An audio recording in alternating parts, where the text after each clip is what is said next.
Alice and I are always looking to be more healthy, and we were just talking about how fasting is one of the best ways to do that, but it's so hard. But the great thing about Prolon is that's not what you're doing. It's not that you're not eating for 5 days. Instead, you're using their science-backed program to convince your body you're fasting. You guys, this 5-day program really is amazing. It comes beautifully packaged and it does all the thinking for you. Each day is its own box. And by following their program, I know I just feel so much better. And I can't wait to experience Prolong Next Gen and continue to see results. For a limited time, you can be first in line to experience the new Next Gen at special savings. Prolong is offering the Prosecutors listeners 15% off site-wide plus a $40 bonus gift when you subscribe to their 5-day program. Just visit prolonlife.com/prosecutors. That's PROLONLIFE.com/prosecutors to claim your 15% discount and your bonus gift. prolonlife.com/prosecutors.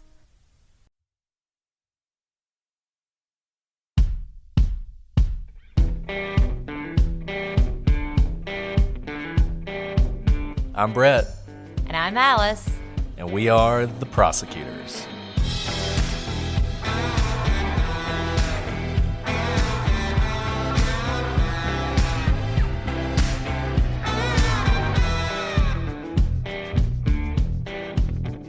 Today on the Prosecutors, we return to Louisville, Kentucky, and hope that you can help us solve the murder of Alberta Jones.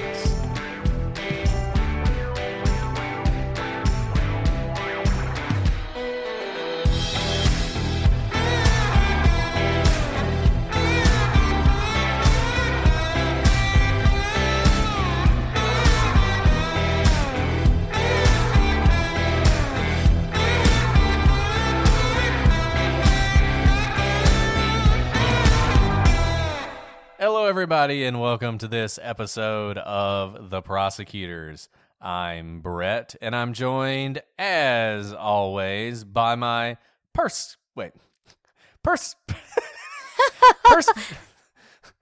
perspicacious co-host, Alice. See, this is not fair because you'll have edited out and people will think you said that in one go, but you actually took maybe 5 or 6 goes, and I loved the 5 to 6 goes better than you getting it correct. That's so insightful of you. So if you'll be real, don't edit it all out because that was an amazing attempt. I didn't know where you were going. I was on the edge of my seat. I was like, personable, persistent. Oh, that was very nice. And that's quite a word. What have you been doing? Toilet paper of the day or something? That was from Tiffany. Tiffany suggested that one, so I can't take Thanks, credit Tiffany. for it. That was a good word. Someone's studying their word. SAT words. Yeah, and I need all the words I can get. So if you're out there thinking of words for Alice, do share. As long as they're nice words. We don't want any mean words about Alice. And don't try and slip any through that I don't know the meaning of. I know how you guys work. Well, that is very nice.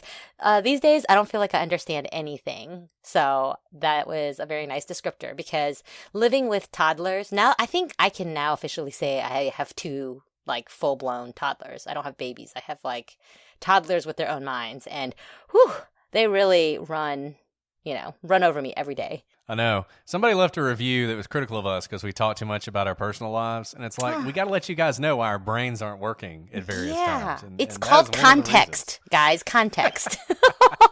You got to understand why. I think someone else said they worry that I'm a secret serial killer because I talk about how difficult it is to kill someone. And all I have to say is the human body is resilient. And I know this because I have boys. And all they do is run off figurative and almost real cliffs all the time. Yeah, that's why I say that at various times. Yeah, no, it's definitely true. It's definitely true. So we're just happy to be here with you guys today, having survived another week, so that we could record our continuation of the investigation of the death of Alberta Jones.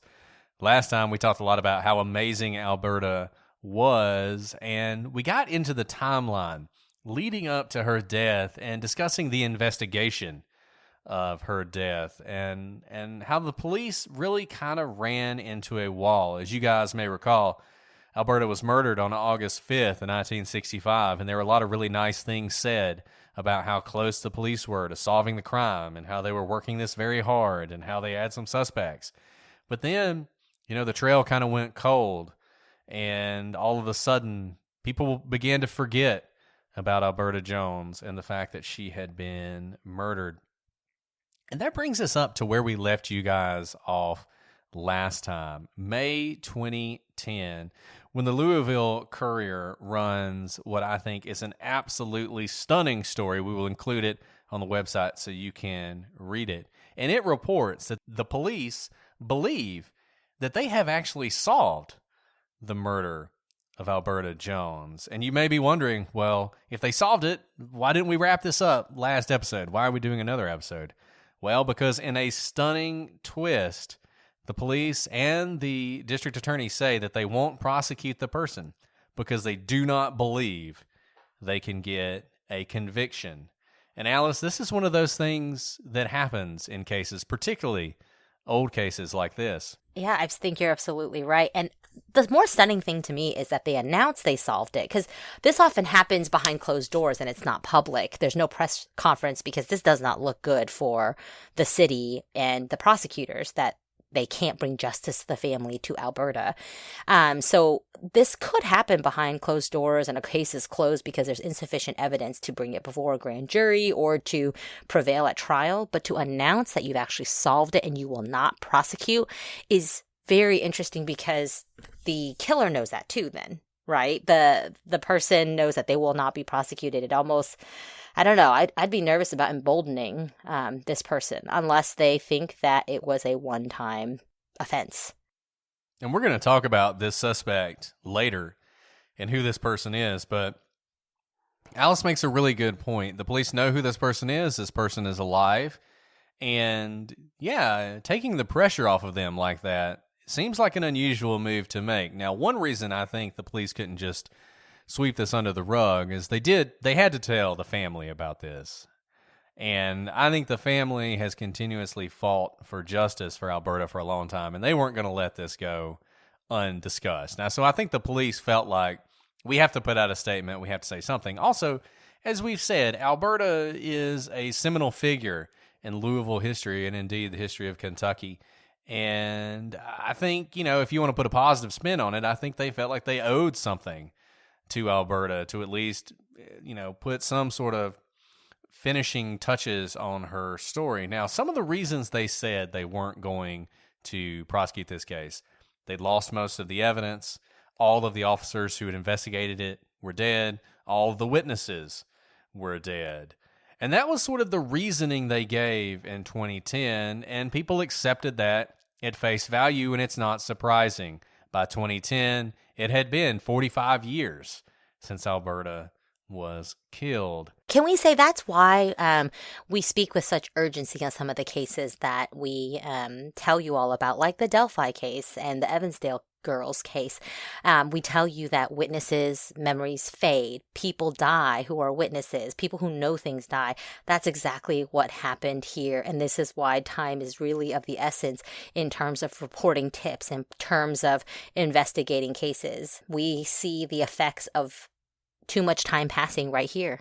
No, that's absolutely right. Somebody got upset with us recently for saying that there are occasions where the police know who did it, but they are unable to prosecute that case. I'm not sure why they get upset with us, but they got upset with us. And this is exactly what we're talking about.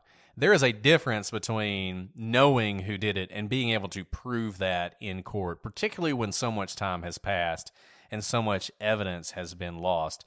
And Alice is right. I mean, I don't care what case it is urgent for this very reason. Every day that passes is a day that evidence grows stale, and obviously a lot of days have passed in this case, and so we're in a very difficult situation. But enter Lee Remington Williams, who we talked about earlier, who is one of the people who has really shined a lot of light on this case. In 2016, she remembered Alberta as that woman she saw on the wall when she was in law school, and she began investigating the case, and she found some discrepancies in the police report, in the files that she was looking at, and what the police had told the public, particularly in that 2010 announcement. The police say that all the witnesses are dead. According to Professor Williams, that's not true. The police say that all the original investigators are dead. That's also not true. She identified some people who were still alive. And Williams also does not believe that this previously identified man, the person who the police say is a suspect, one who they believe is responsible, but they cannot prosecute, she doesn't think he actually did kill Alberta. But she does believe that he may know who did. And she has called on the police and the Commonwealth of Kentucky to conduct a full reinvestigation of Alberta's murder. Brett, before we move on, I have to say I am so excited for our sponsor today, HelloFresh. It has been a crazy time at work for me. I've been working late nights and going in early, and it's been a really big struggle getting healthy meals on the table for my family at night. But thanks to HelloFresh, they take all the planning and the guesswork out of dinner time. I walk in the door and there is all my ingredients, a recipe ready for me, and everyone is excited to help me make it. And most of all, my boys eat everything that I make from HelloFresh. You know, Alice, my wife and I were talking about one of our favorite things about HelloFresh is we don't have to pick what we're going to eat every night. We have a selection of meals we can choose from. And HelloFresh offers 50 menu and market items to choose from every single week, from vegetarian meals and calorie-smart choices to extra special gourmet options. There's something for everyone to enjoy, with recipes designed and tested by professional chefs and nutritional experts to ensure deliciousness and simplicity. And it's even better than it used to be because HelloFresh has joined with Green Chef, which they now own, to bring you a wider array of meal plans to choose from. There is something for everyone. I love switching between the brands, and now our listeners can enjoy both brands at a discount on us. And as crazy as it may seem, summer is almost over and the fall harvest is officially here with HelloFresh. Count on seasonal recipes like pumpkin cinnamon rolls and Friendsgiving ready sides, as well as fresh, high-quality ingredients that travel from the farm to your front door in less than a week. Oh, it is so exciting to be talking about them. And now we can share our discount with you all. So go to HelloFresh.com/TP14 and use code TP14 for up to 14 free meals, including free shipping. Go to HelloFresh.com/TP14 and use code TP14 for up to 14 free meals. That includes free shipping. And find out for yourself why HelloFresh is America's #1 meal kit. That's so interesting because it's quite bold to say that witnesses are dead and original investigators are dead when that's easily provable that that is not the case. And that's exactly what Professor Williams did. She reached out to these people, spoke to them, knows that they are in fact still alive and can testify. Those of you who are maybe a little confused why, if your witnesses or investigators are dead, why you can't prosecute a case. In the court of law, you may have heard of hearsay.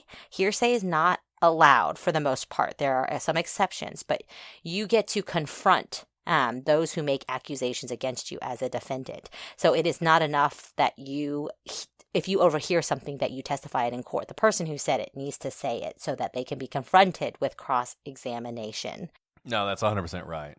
And look, I don't think anybody's saying that the prosecution would not be in an extremely difficult position in a case like this, given the amount of time that had passed. But I don't think that means they should give up. And I think Professor Williams is right. And we'll talk about this more at the end of our discussion today about the need for a reinvestigation. But let's talk about some of the weird things in this case.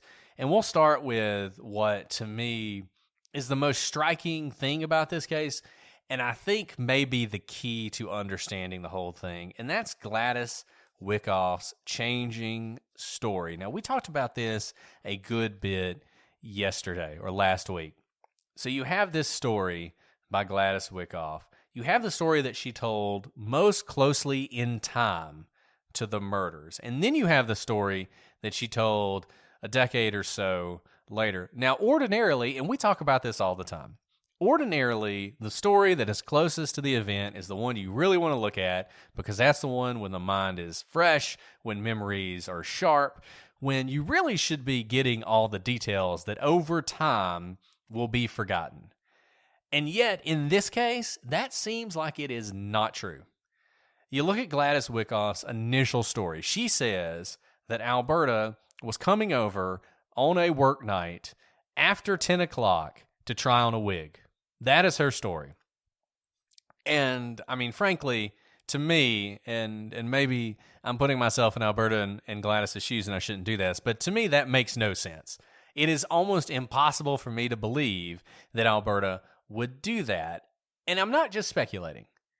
If you recall, Alberta's sister and her mother have both talked about this, about how Alberta did not want to go out that night, how she was happy at home, how her mom, in fact, even offered to go with her.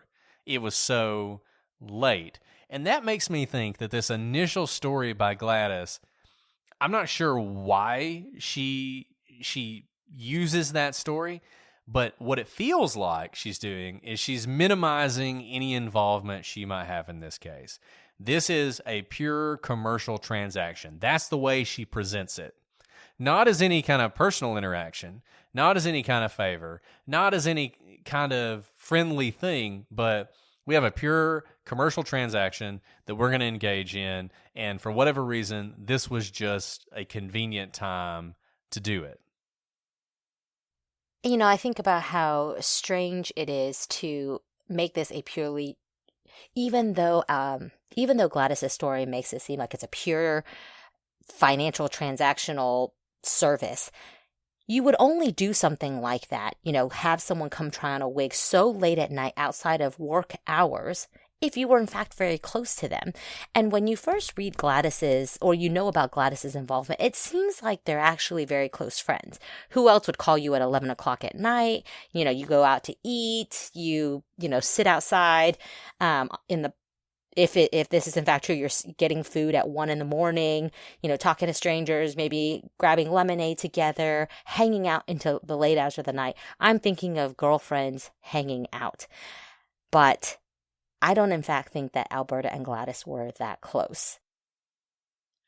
Yeah, I don't either. And it is interesting because, like you said, she starts off with this, if it's convenient. You remember that was one of the things she supposedly told Alberta. You don't have to come out here, but if it's convenient for you now, I'm available. We can get this done.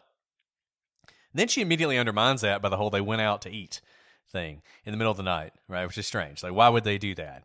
And I really feel like I think, I'll just put my cards on the table here. I think Gladys knows more than she's letting on.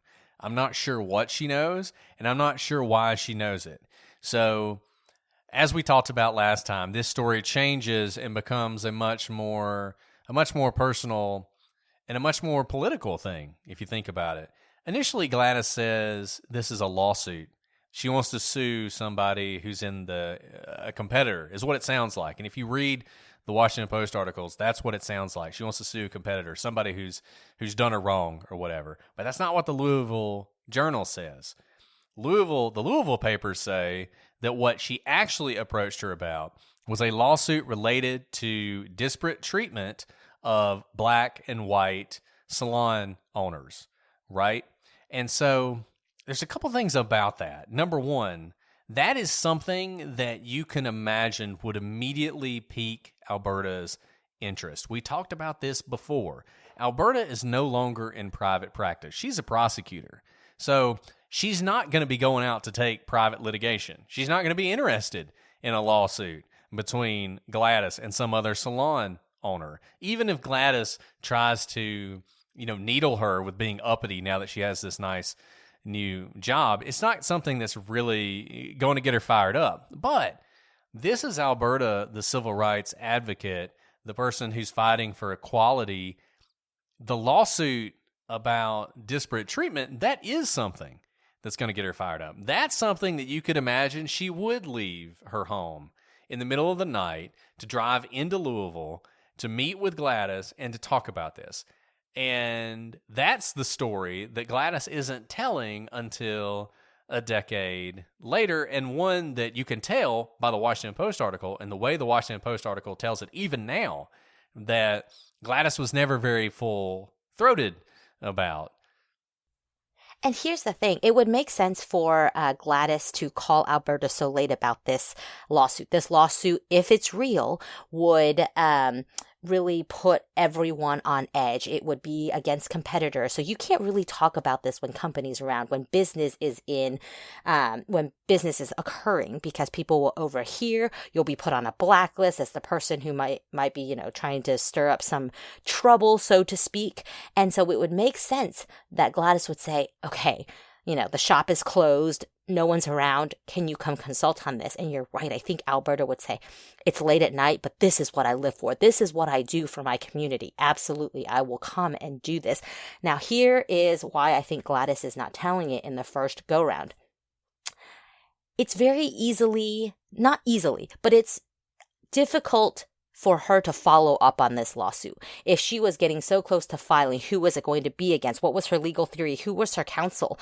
Where's the draft of what she was going to do? She probably had nothing to actually back it up with.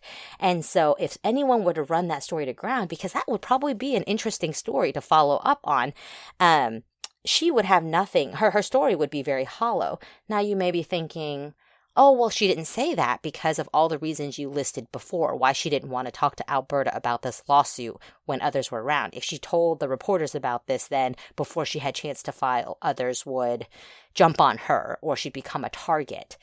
But here's the thing. Gladys never filed anything like this anyway. No one, I think, in this area filed a lawsuit like that. And so maybe they got scared away because of what happened to Alberta, but listen more to Gladys's story, and you try to put two and two together of what's happening here. Yeah, and I want to take a moment. We're going to put a map up of Louisville and of where the sort of important events in this case take place. And this is based on both what Gladys has said and what other witnesses have said. And if you look at this map, if you're on YouTube, you're probably seeing it even as we speak. What you'll see where Gladys's salon is. You'll see where Alberta's attacked. You'll see where her car is found. You'll see where her body is found. And essentially, all the action in this story moves west. So you have Gladys's salon, which is on West Broadway in Louisville, and Alberta's likely attack is a couple blocks west. Her car is found a couple blocks west. From that, her body is found several blocks further west on the Ohio River. Then, if you look where Gladys says they ate, if you're familiar with Louisville, if you know where the Louisville Slugger Museum and Factory is, it's really awesome. If you've ever been to Louisville, have a lot of fun.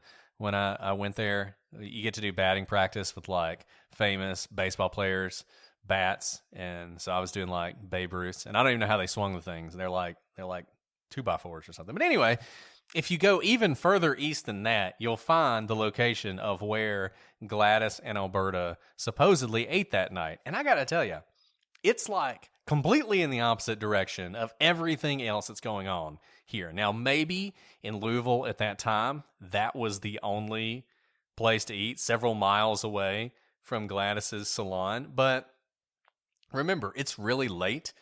And the notion that they're going to go all the way over to this area to eat, to me, strikes me as strange. It just doesn't fit with everything else we know. And I kind of wonder if what Gladys is doing is she's sort of shifting the focus. She's shifting her own location in this story away from where all the action was, all the way over to where this restaurant was. And I wish I could tell you that the police ran all this to ground, and we know that the police looked into this, but we can't tell you that. And I don't know that they ever did, and we're going to talk more about that later, but just take a look at this map and see what you think about sort of the geography of this crime. Geographic profiling is not something I know a lot about, but I know it's interesting and important, and this is an outlier. Where they supposedly ate is a complete outlier. And you know what I find really interesting? Note that where Gladys says they ate is not only far from where her salon is and where her home is, it's actually right on the water. And Alberta was found in the water, but this is a different part of the Ohio River. I don't know what she was thinking about that, but maybe to say, sure, I was near the water, but it was completely across town. Couldn't have had anything to do with where Alberta was found. Yeah. No, I think that's really interesting. And as we get into sort of the theories of what happened, we're going to revisit this with Gladys, because I feel like what is going on with Gladys and what Gladys knew about this is an incredibly important part of this story. Now let's talk about the suspect. The police said that they believed they knew at least one person who was involved in the murder. What was their evidence for saying this? As you recall, there were fingerprints found in Alberta's car. In 2007, the Cold Case Unit sent the fingerprints to the FBI to have them run them through their system again.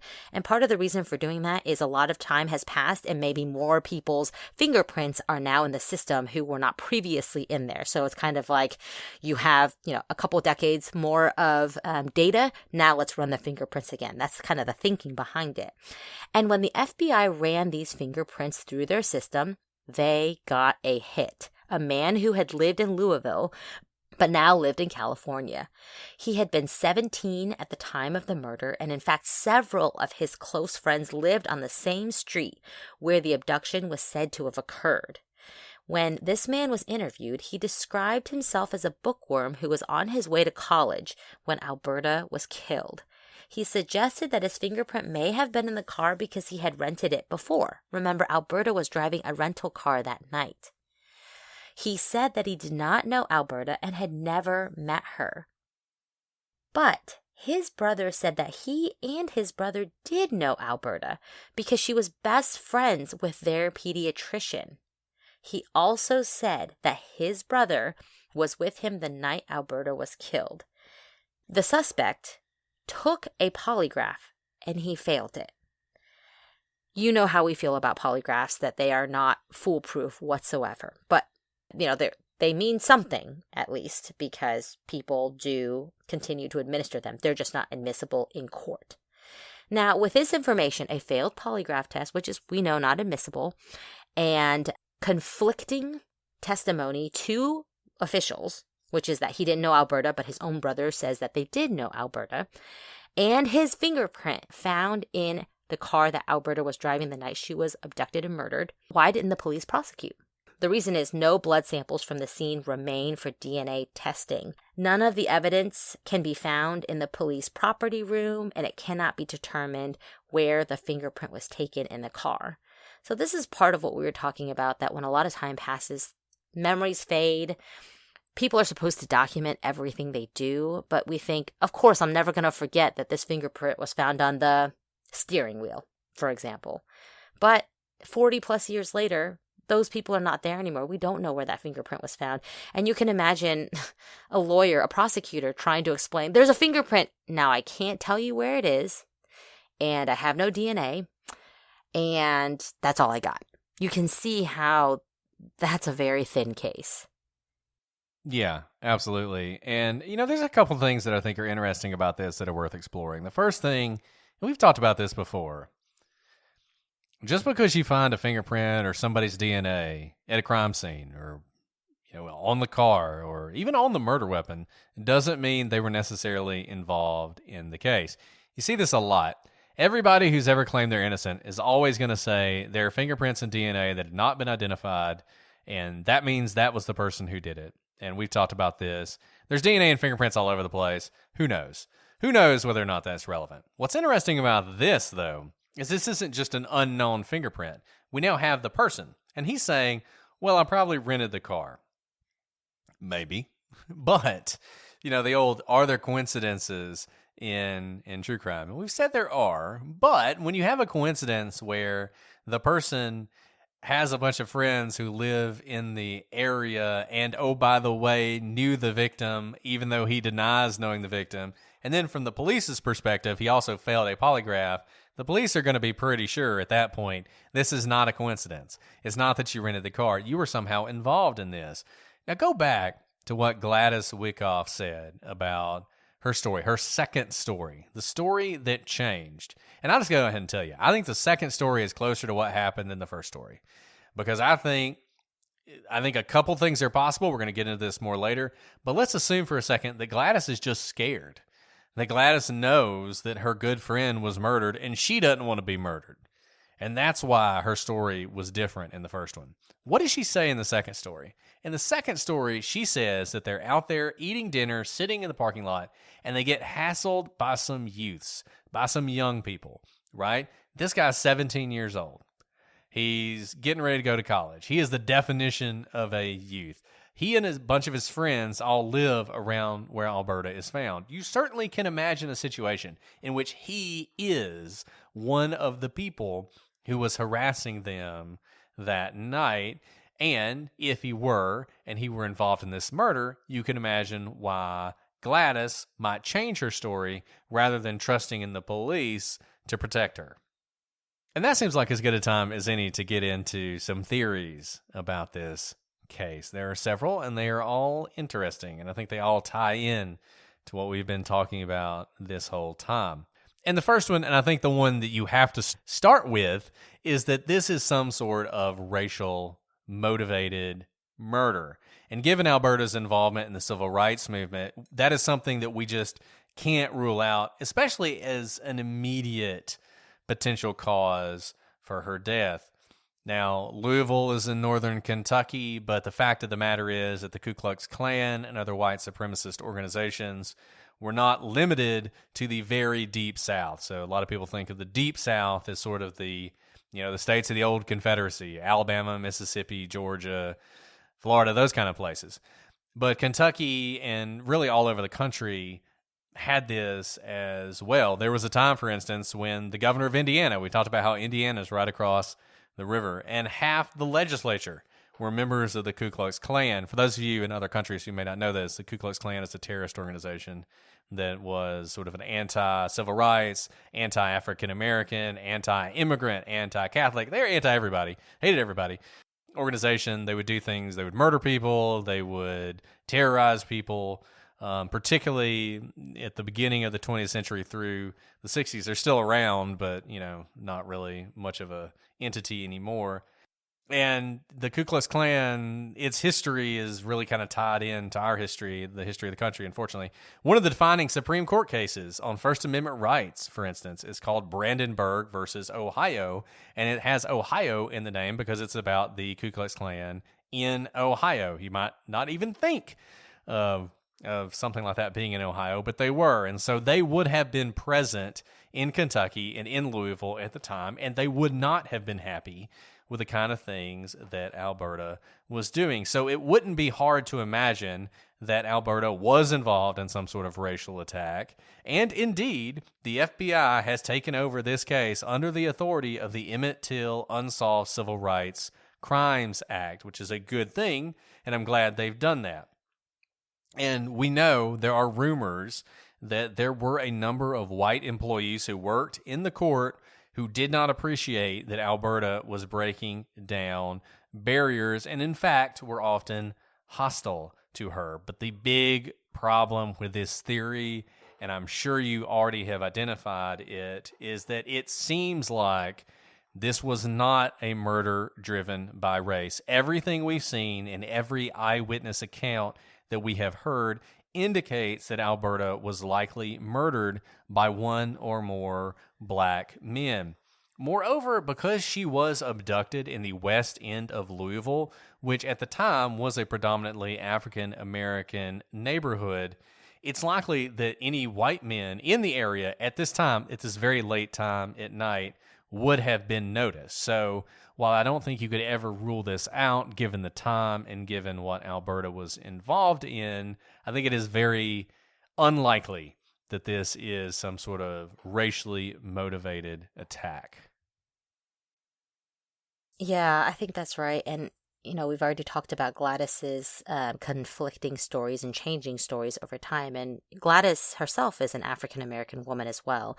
And race does have something to do with this case, I believe, because Gladys, I think the reason Alberta left her house that night was she thought she was helping with the cause of equality among races.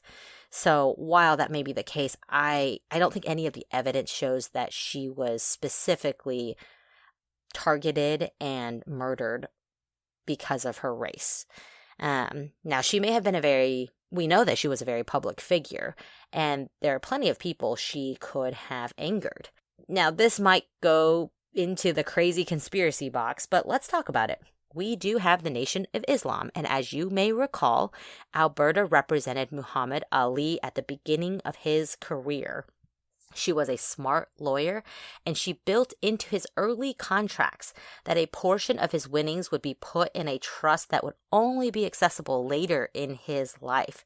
This was a lot of forethought on her part, by the way, especially when Muhammad Ali at that time was just someone starting out. He was not at the time even Muhammad Ali. Now, if this whole boxing thing didn't work out, Alberta wanted to make sure that he was taken care of, hence the way she structured the trust. Of course, we know that boxing did work out, and by the time of her murder, there was a considerable amount of money in that trust fund. A rumor started that Elijah Muhammad, the leader of the nation at the time, wanted access to the money and threatened Alberta if she didn't give it to him. The only problem with this theory is that, again, there's no evidence to support it. The only thing approaching evidence is that an investigator looking into the theory reportedly received death threats telling him to stay away from the nation. I believe that an investigator did get threats to stay away from the nation, but not necessarily because the Nation of Islam had anything to do with Alberta's death, but because I think no one wants to be investigated, generally. And where there's money and where there's power, I don't think anyone wants an investigator sniffing up their tree, especially when they're like, you're not going to find anything about Alberta here, but you might find some things about us that we don't want you to know about. And I think, we've talked about conspiracy theories before. This is definitely a conspiracy theory.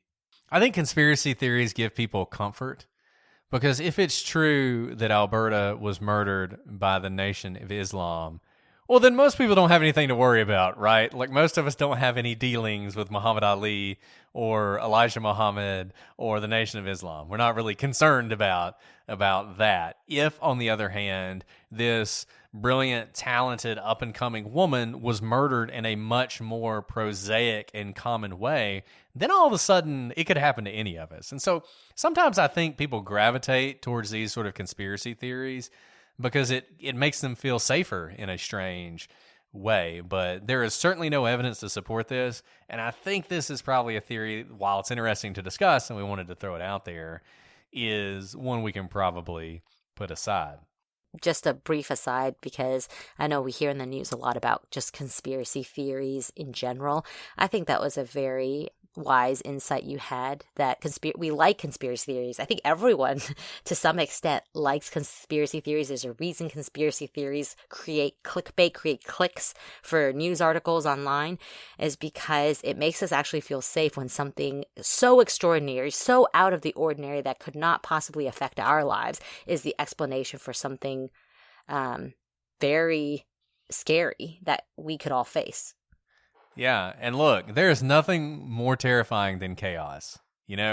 Knowing that somebody's in charge, even if they're like a dark, shadowy conspiracy thing, knowing that everything happens for a reason and it's all like part of some game, kind of feels better than just like, this is all random and crazy stuff happens and you never know when it's going to happen, And I do think that is sort of an interesting thing. We can talk about conspiracies later in more detail, but just wanted to throw that out there.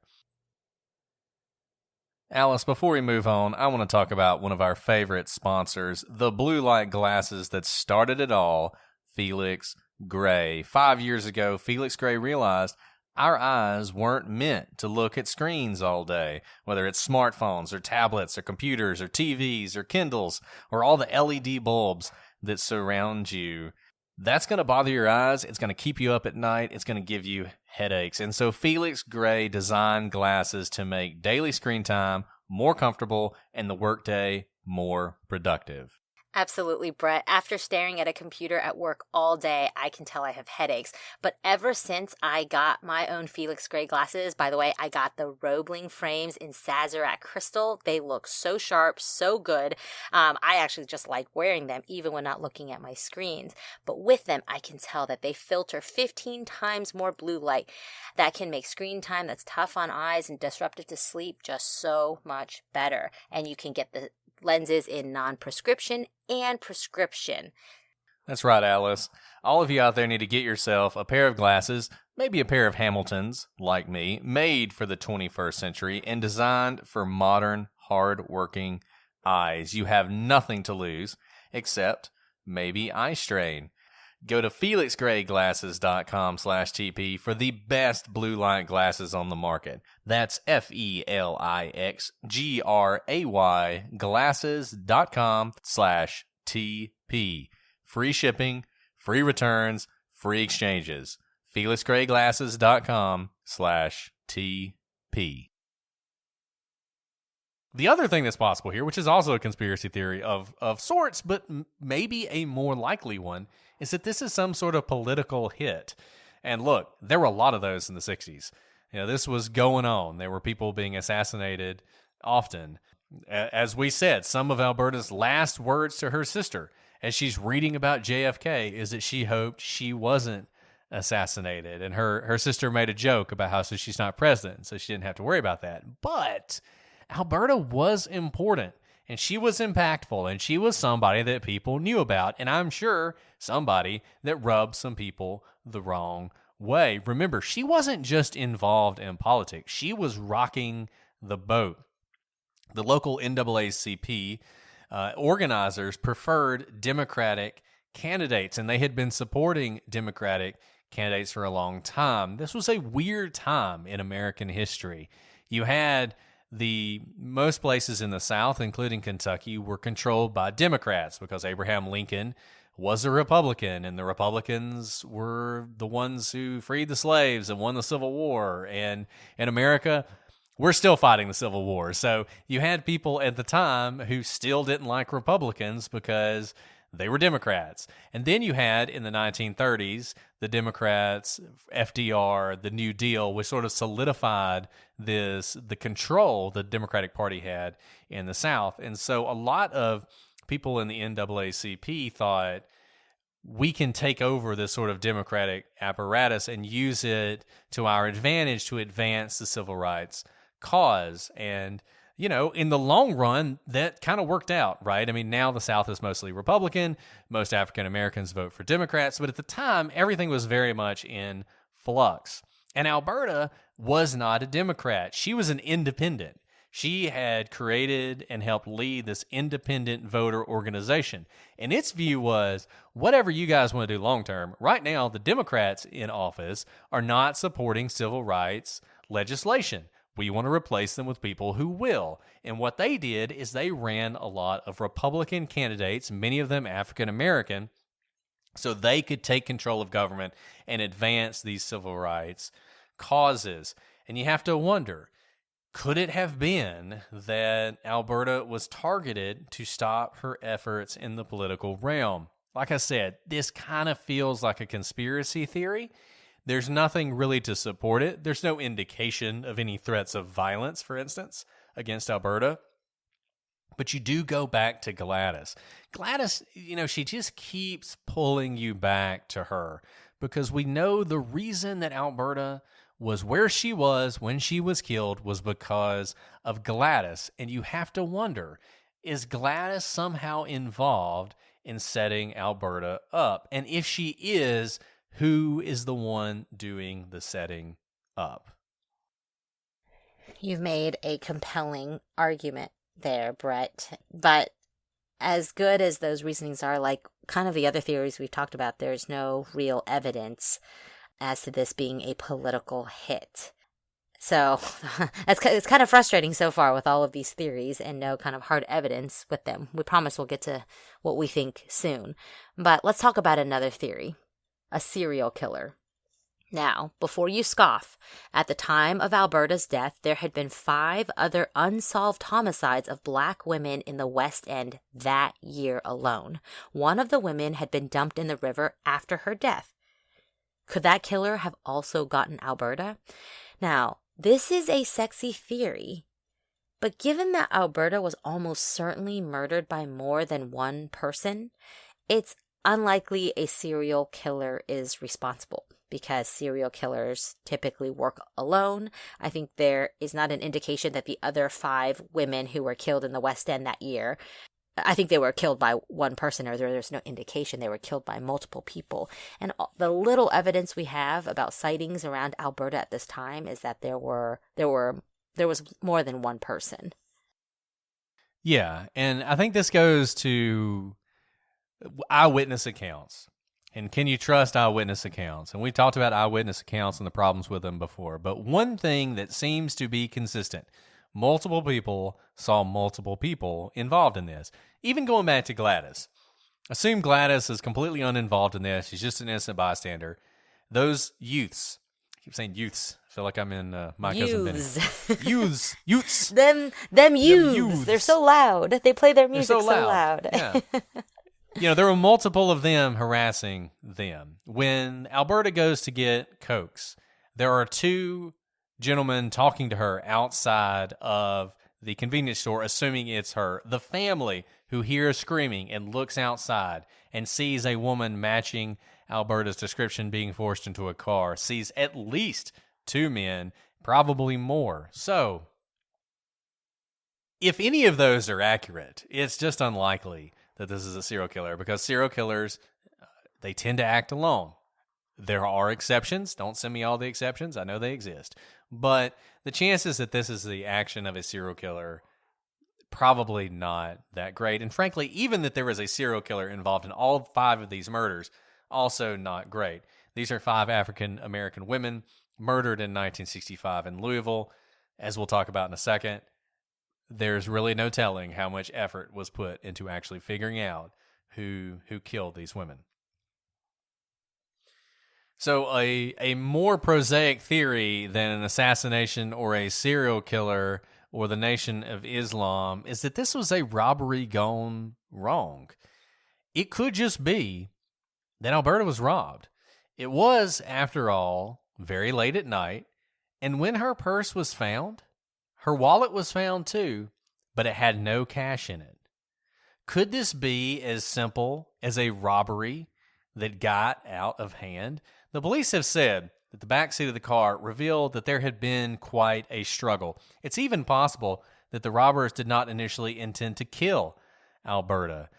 It seems like somebody hit her over the head with a brick. There was a lot of blood. You could imagine them believing at that point that she was dead and thinking, oh my goodness, this has gone too far. We've murdered this person. They think they need to get rid of the body, not realizing that when her body was dumped over the side of the bridge into the Ohio River, that she was, in fact, still alive.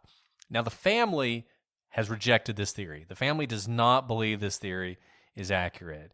And they've said that Alberta did not wear jewelry outside of the house except in extremely special situations, of which this is not one. Now, we talked about how her money was stolen from her purse, but we also know people who are going to rob you, they're looking for sort of outside indications that the robbery is going to be worth it. And if you're wearing a bunch of jewelry, they might think there's going to be a lot of cash in that wallet. They would not have seen that here. They would have been taking a flyer on this, that this person was somebody that would be worth robbing. But I think this is something, particularly if these are a group of young men, this is something you can't rule out as a strong possibility about what happened here. Yeah, and it would be surprising to me that they usually, if someone is being robbed, they go ahead and grab the entire purse. They don't stop there and say, you know what, you can keep your purse, you can keep your ID. All I want is the cash out of this, not the credit cards. Those can be traced. I don't know if there were credit cards back then, but it's unlikely that they would go through the purse at that time. They would probably grab the entire purse, not leave it on the body of Alberta and push her over the bridge with the pouch that has what they came for, right? And so the fact that her purse was likely still on her body or thrown after her off the bridge leads me to think that it was not, in fact, a robbery gone wrong. If anything, you can sell the purse for some amount of money. And we hear this all the time that, people who rob others, they rob you of your shoes, anything that they can sell for even a couple bucks, because oftentimes that couple bucks is all they need to buy, say, a hit to get high.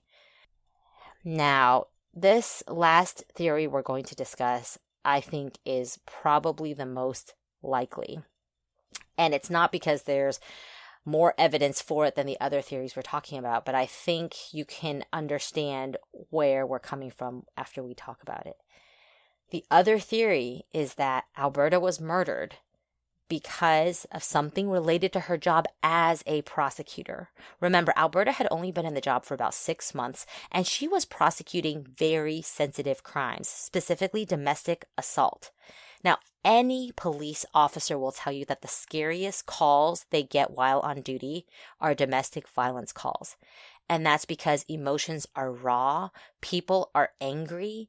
Domestic violence, it's in the name of it, typically happens among people who know each other. They are not stranger attacks. It is usually among the people who are closest to you. Someone you have a child with, someone you used to be in a romantic relationship with, your parents, your siblings, someone you live with. That's usually what a domestic assault situation comes out of.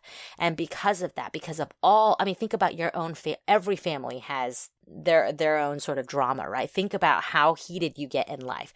I know for me, the most heated I ever get is usually around those I love the most, because there is deep connection there. They know how to hurt you the most, and they also know where your most sensitive parts are. And so Alberta, in prosecuting these domestic assault cases, could have really, really angered some men. And I'll say men specifically here because from what we know, I believe it was men who abducted her and murdered her. It could have been something as unsexy as a man who was angry that he was being prosecuted by Alberta, and he took it personally. It may not have been Alberta herself as this civil rights advocate, as this amazing African-American woman who broke barriers. That may have had nothing to do with why he targeted her. It may have been as simple as the fact that she was the prosecutor who was making his life terrible. And maybe what he did, the person he did it to deserved it. That was what he was thinking. And I think it's very possible that he killed Alberta not caring about who she actually was behind the cloak of who a prosecutor is. And that to me it hits very close to home. Obviously, we are prosecutors. We know that there are stories every day of prosecutors being targeted and attacked. There was a story just the other day of a prosecutor pulling into work and their car was shot up by someone they had prosecuted. This happens very often because a lot of people view, if they are the defendant, they view the prosecutors as those who are ruining their lives. I get that yelled at me all the time in court. You're ruining my life, when in fact, there's no case if your actions didn't put you there, especially with respect to domestic assault. So I think it's kind of as good of a theory as any of the others. What do you think, Brett? Well, I think it's one of two things. I think it's either the robbery that we just discussed, or it's this. And I lean towards this because of Gladys. And I'll always believe that Gladys knew more than she's letting on. And those of you who've ever seen Justified, great show. But Justified is about a guy who grew up in an area. His father is in the drug business. All his friends are in the drug business. He goes off and becomes a United States Marshal. And then he comes back, right? And he's not just a United States Marshal. He's a United States Marshal in his hometown where he knows everybody. And he's arresting people he grew up with. And so it's more than just, we don't like the cops. We don't like him because he turned his back on us. And who is he to come arrest us? what you have here with Alberta, she went off to some of the best law schools in the country, and she came back home and she became a prosecutor. And not only is she a prosecutor, she's a prosecutor in her own community. And you could imagine there are people who are showing up in that courtroom who remember her as the little snot-nosed brat down the street that we all know from the neighborhood, and now she's trying to put me in jail because of how I run my family or whatever, right? You could totally imagine that. And you could totally imagine somebody that had been in her courtroom wanting to send her a message. Not kill her necessarily, but send her a message. She needs to remember where she came from, and she needs to know that she may have that fancy title, but it doesn't mean that she can get away with anything. And it wouldn't surprise me if one of those people either convinced Gladys or threatened her to get Alberta out here. Get her out here. We want to talk to her, right? And that's how this all went down. That just wouldn't shock me at all. And given that I think Gladys knows more than she ever told, and unfortunately Gladys has passed away, and this goes to the whole notion that witnesses die, I just feel like there was something more to this. This was not a random encounter. That's what makes me think it's not the robbery, because Gladys's story changes so much, and her desire to get Alberta out there, the difference between her first story, the come by and try on the wig whenever it's convenient. Oh, it's convenient now? Well, I'm open, right? To, you need to come help me with this lawsuit. Oh, you won't help me? Well, you've gotten uppity. I'm going to guilt you into coming. It's such a huge change. And maybe Gladys just felt guilty. Maybe she just felt guilty about how it ended up. That's possible. Not saying it's not. But to me, I think there's more going on here. I think you hit the nail on the head. I think what tips this in favor of it being a targeted hit was Gladys. And I think it was related to her job. Now, some of you may say, but even if Gladys wasn't a close friend, they were close enough that she would reach out to her for help, either for a wig or for help with a lawsuit. So that just doesn't ring true. But here's the thing about domestic assault and things of family. This could have been someone close to her. It could have been a family member. She may not have known what the effect of luring Alberta out there was going to be. She may not have known this would have led to Alberta's death. It may have been as simple as, hey, sis, you know Alberta. Get her out here. Don't worry about it. We just want to have a talk with her. She's really messing things up with me and my girl. Just get her out here. Let me talk to her. That may have been all she knew. And then after everything went down, she may have panicked and told the differing stories. Or more sinister, she knew what was going to happen to Alberta and she didn't care because maybe, family blood is thicker, right? And this was someone she was close to, whether it be someone she was in a relationship with or a family member that she wanted to help. And some people do think that if you off the prosecutor, maybe you won't be prosecuted, or you'll make the prosecutor suffer as much as you think they're making you suffer. Either way, I think the fact that Gladys's story seems positioned to throw police off the scent. I mean, look at that map. It's almost comical how it's like a child saying, oh, look over here, look on the right side, when everything's happening on the left side. It just seems so intentional that you have to wonder why her story doesn't make any sense, changes over time, and seems to intentionally try and push the investigation in the wrong direction. It seems like there is misleading, but also some cover up there. And because of the added step of covering up, it makes me think that Gladys knew what was going to happen. And remember what Gladys did the next day. When Alberta's mom and sister called her home, Gladys was gone. It was 7 o'clock in the morning, and Gladys isn't there because, as her daughter said, she had to take care of some business downtown. I mean, that is not a coincidence. We talked about coincidences. That is not a coincidence. She didn't want to talk to them because she knew that something had happened. Whether she was involved in it or not, she knew more than she ever let on. And I am convinced of that. Now, I don't know if she ever told anybody what she knew or not, but I am 100% convinced that Gladys really was the key to this case, and it's so unfortunate that Gladys has passed on without revealing everything that I think she knew. And I think that brings us to a question. Why wasn't this case solved? This is not a hard case. This shouldn't be some great mystery. I mean, we've got a case here where someone was murdered, where multiple witnesses saw various things happening, where you had physical evidence, you had fingerprints, and you had multiple people involved. We've talked about before, it's really hard to keep a secret when you got more than one person who knows it. And it's really hard to pull off a conspiracy, and it's really hard for more than one person to be involved in sort of an infamous crime and never talk about it. And I think, we said earlier that race was not involved in Alberta's murder. That is true to the extent that I don't think this was a racial attack, but I think it was certainly involved in her case having never been solved. Her law partner at the time, who is now a Kentucky state representative, speculated that if Alberta had been white, this case would have been solved. And I think that is 100% true.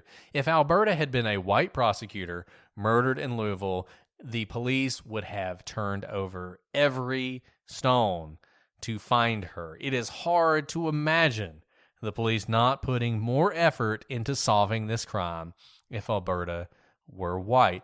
But there's another aspect to that I think is just as important and probably has a lesson to teach us even now.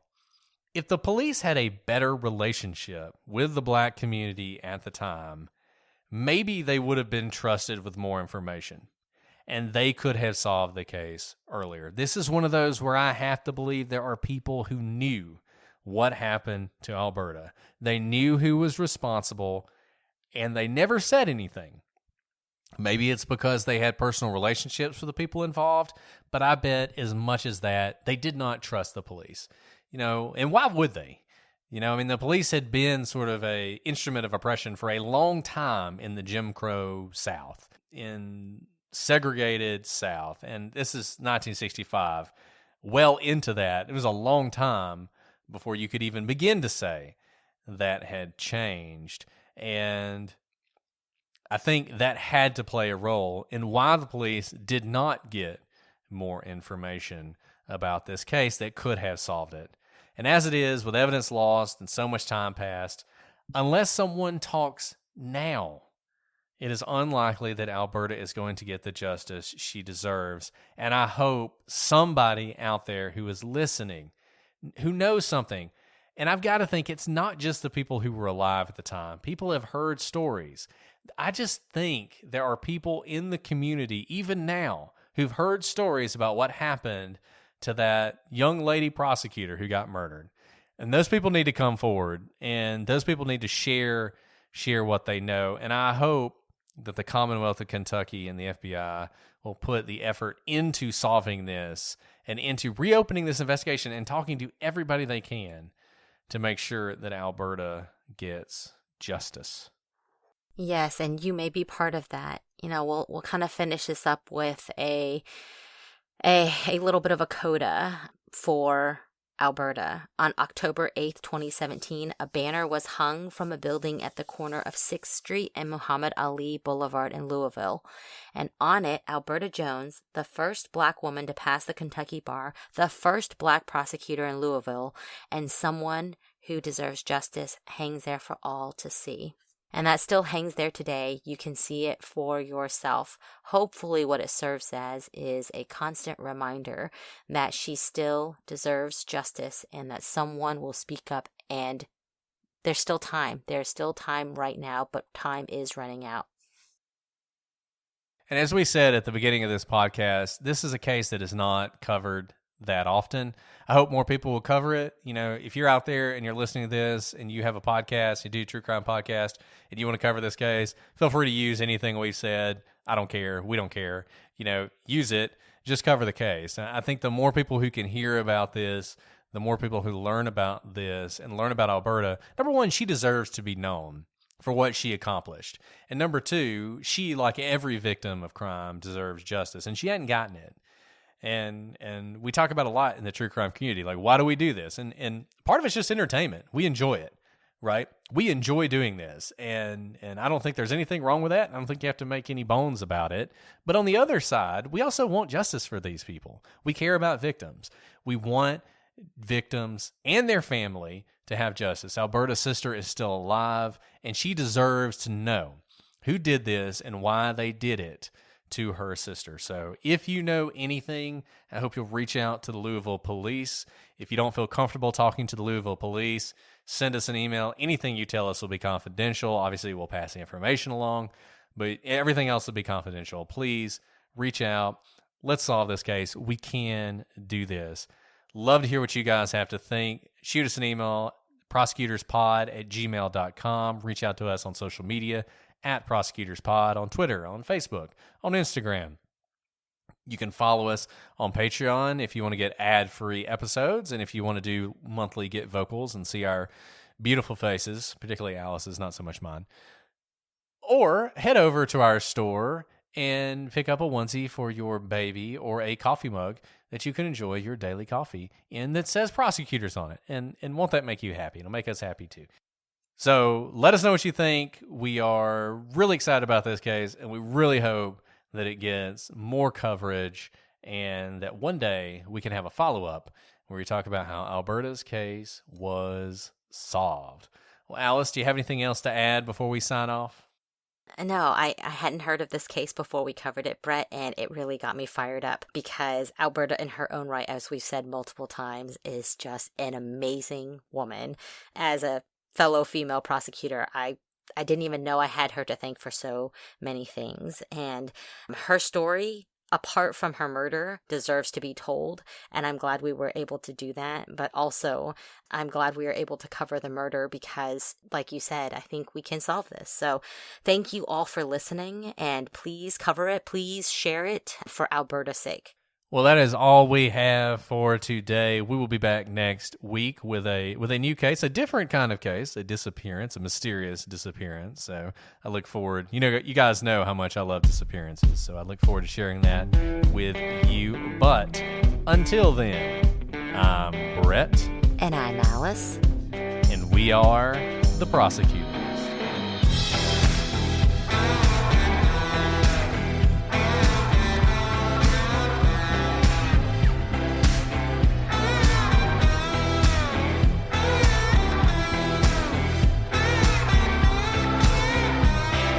I don't know why I got a bee in my bonnet about the whole speculation thing, because I was like, I don't think they understand what the word speculation means. This is what you do every day in your life, and speculation based on logical reasoning is completely permissible in your everyday life. And so that's just reasoning. It's just reason. Yeah, that's a fair point. It's just reasoning. And there are very few things in our life that we know for certain every single day. Like right now, I don't know for certain it is you. I can't see you. You could be an imposter. I could be talking to a recording. But I am reasoning that it is in fact you because I called a number that is unique to you. And I talk to you all the time. And this is the voice that I know to be yours. As Descartes said, all we can truly know is I think, therefore I am.